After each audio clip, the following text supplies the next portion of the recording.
นี่คือเป็นภาพบรรยากาศงานบุญกฐินบ้านโคกสาตำบลนาจารย์อำเภอตะงอยเมื่อนี้วันที่28นะ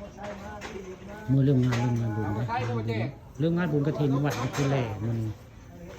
พากันกางเต้นเตรียมพร้อมไว้ในงานมื้ออื่นจะเป็นมื้องานบุญกฐินวัดคือแหล่บ้านโคกสาตำบลนาจารย์พาไปทำการส่งคนบ้านนี่แหละ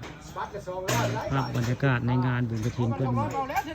ให้เบิ่งมาให้ชมและนี่คือมือเลิศงานในงานกับบุญกฐินวัดกุเลอยู่บริเวณบ้านโคกสาตำบลนาตาลอำเภอตะงอยละมงนี้นี่ภาพบรรยากาศภายในงานและเตรียมงานมืองานคือเป็นมื้ออื่นนะคือมืองานมื้อนี้ยังบ่มีนะมื้อนี้คือเป็นที่วันที่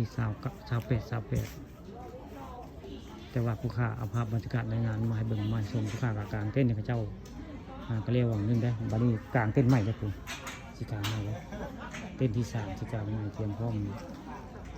ไว้เพื่อว่ามีคนมาจัดโรงทานมื้ออื่นนะ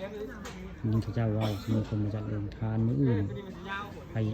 บ้านใดอยากมาจัดโรงทานก็มาได้เนาะบ่ได้ห้ามบ่ห่วงไปมาจัดโรงทานมื้ออื่นวันที่29งานบุญวัดนั่นคือแรกอะมาได้มื้ออื่นนี่คือภาพบรรยากาศในงานบุญกฐินวัดนั่นคือแรกแล้วนี่ตอนเช้ากับคนกับพร้อมเพียงเฮ็ดงานพากันมาช่วยงานประดับประดาพามะพร้าวด้วยเอากล้วยมาในงานบุญกฐินได้มื้อนี้เป็นวันที่28มือเตรียมงานมือเริ่มงานมื้อนี้มือเริ่มงานนะมืองานแท้คือมืออื่นเลยพี่น้องมืออื่นคือเป็นมืองานแท้